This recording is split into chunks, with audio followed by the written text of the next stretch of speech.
নমস্কাৰ,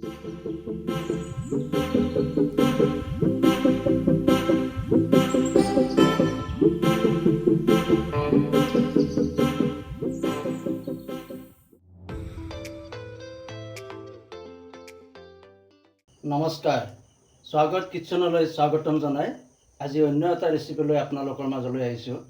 ৰেচিপিটো একদম সহজ আৰু আমাৰ সকলোৰে পাকঘৰত যিটো মছলা থাকে এই মছলাৰে আপোনালোকে একদম সুন্দৰকৈ বনাব পাৰিব। খুব কম সময় লাগিব আৰু খুব সহজ ৰেচিপি। ৰেচিপিটো হৈছে চিকেন দহি, মানে দহি চিকেন। এতিয়া মই 1 কেজি চিকেন লৈছোঁ। চিকেনটো খুব সুন্দৰকৈ ধুই লৈছোঁ। এতিয়া এইটো আমি মেৰিনেট কৰিব লাগিব। মেৰিনেটটো বেছি বস্তু একো নালাগে। মেৰিনেট কৰোঁতে মই প্ৰথমতে দিম আদা নহৰু পেষ্ট 1 চামুচ, নিমখ দিম মই 1 চামুচ, জালুকৰ গুড়া আধা চামুচ, কাশ্মীৰী জলকীয়া পাউডাৰ 1 চামুচ। আমাক ইমানেই লাগিব। এতিয়া এইখিনি আমি ধুনীয়াকৈ মেৰিনেট কৰি প্ৰায় আধা ঘণ্টা এইটো থৈ দিব লাগিব। এয়া আমাৰ দৈ চিকেন মেৰিনেট হৈ গ'ল। আৰু আপোনালোকে মনত ৰাখিব, দৈ চিকেনটো মেৰিনেট কৰোঁতে ইয়াতে লেবুৰ ৰস নাইবা ভিনেগাৰ নিদিব, কাৰণ এইটো দৈ দি বনোৱা হ'ব। আৰু যদি ভিনেগাৰ বা লেবুৰ ৰস দিয়ে তেতিয়াহ'লে দৈটো ফাটি যাব। সেইকাৰণে এইটো একদম চিম্পুল মেৰিনেট। এতিয়া মই এইটো আধা ঘণ্টাৰ কাৰণে ঢাকোন মাৰি থৈ দিম। এয়া চাওক, মোৰ আধা ঘণ্টা হৈ গ'ল, চিকেন মেৰিনেট হৈ গ'ল। এতিয়া মই এই চিকেনখিনি ডিপ ফ্ৰাই কৰি ল'ম, মানে হাফ ফ্ৰাই কৰি ল'ম। এতিয়া মই এটা কেৰাহী উঠাই দিলোঁ। কেৰাহীটো উঠাই দি ইয়াতে মই তেল দি দিম। এয়া মোৰ তেল গৰম হৈ গ'ল। এতিয়া মই চিকেনখিনি ফ্ৰাই কৰি ল'ম, মানে হাফ ফ্ৰাই কৰি ল'ম। এই চিকেনখিনি মই এনেকৈ 50% ফ্ৰাই কৰি ল'ম।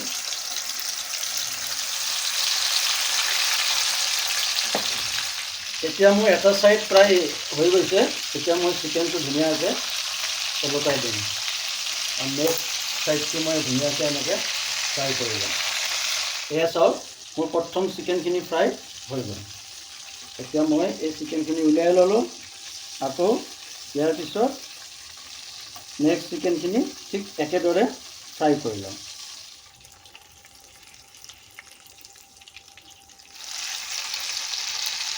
এতিয়া মোৰ বাকী থকা চিকেনখিনিও ফ্ৰাই হৈ গ'ল।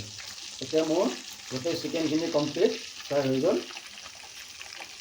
এয়া চাওক।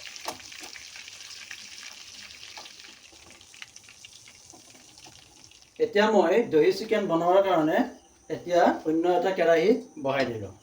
কেৰাহী বহাই দি মই এতিয়া ইয়াতে তেল দি দিম। তেল মই মিঠাতেলতে বনাম। এয়া মোৰ তেল সুন্দৰকৈ গৰম হৈ গ'ল। এতিয়া মই ইয়াতে অলপ গোটা মছলা দিম। গোটা মছলা বেছি দিব নালাগে।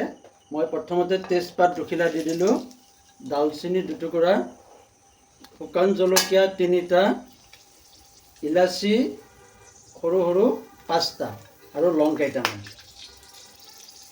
এইটো দি অকণমান টাইম ফ্ৰাই কৰি ল'ম। এতিয়া মোৰ এইটো সুন্দৰকৈ গৰম হৈ গ'ল, ভাজা হৈ গ'ল।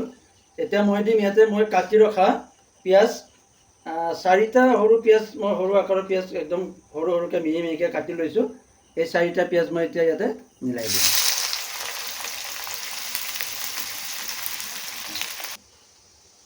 এয়া মোৰ পিঁয়াজ ফ্ৰাই কৰা হৈ গ'ল। আৰু আপোনালোকে বহুত বেছি ফ্ৰাই নকৰিব। এয়া চাওক, মানে ব্ৰাউন কালাৰ হ'ব দিব। এইখিনিতে এতিয়া মই ইয়াতে দিম 1.5 চামুচ আদা নহৰু বটা, 1 চামুচ দিম মই জলকীয়া পেষ্ট। এইটো ফ্ৰেছ জলকীয়া পেষ্ট, মই জলকীয়া গুড়ি ব্যৱহাৰ নকৰোঁ। ইয়াতে ফ্ৰেছ জলকীয়া পেষ্ট 1 চামুচ দিলোঁ।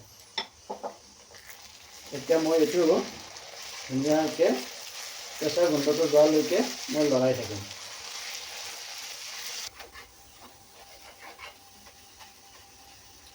এই আদা নহৰুৰ সুন্দৰ কেঁচা গোন্ধটো মোৰ নাইকিয়া হ'ল। এতিয়া মই ইয়াতে মছলা এড কৰিম। মই দিম ধনিয়াৰ গুড়ি 1.5 চামুচ,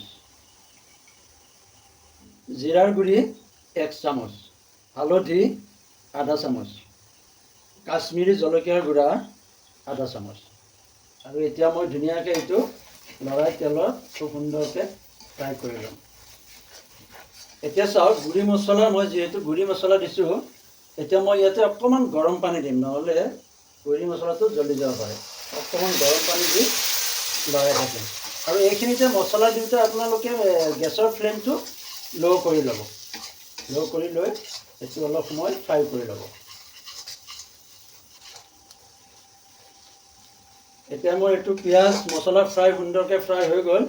এতিয়া মই ইয়াতে মোৰ ফ্ৰাই কৰি থোৱা চিকেনটো মিলাই দিম।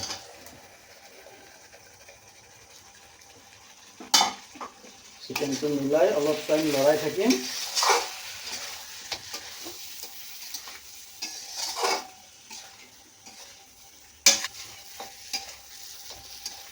এয়া মোৰ মছলাৰ লগত চিকেনটো ফ্ৰাই কৰা হৈ গ'ল। বেছি ফ্ৰাই কৰিব নালাগে, চিকেনটো সিজি আছে। এতিয়া মই ইয়াতে মিলাম দৈ। মোৰ চিকেন যিহেতু 1 কেজি আছে, মই এতিয়া টেঙা দৈ লৈছোঁ 300 গ্ৰাম। টেঙা মানে আপোনালোকে নৰ্মেল দৈটো ল'ব, মিঠা দৈটো কিন্তু নল'ব। এইটো মই এতিয়া 300 গ্ৰাম দৈ মিলাই দিলোঁ। আৰু গেছৰ ফ্লেমটো এই টাইমত আপোনালোকে মিডিয়াম কৰি ৰাখিব।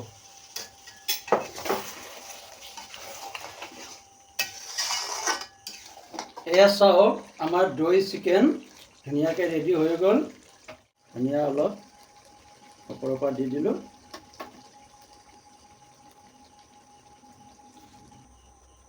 এতিয়া আমি এই দৈ চিকেন পৰিৱেশন কৰিম। এতিয়া মই লৈ ল'লোঁ।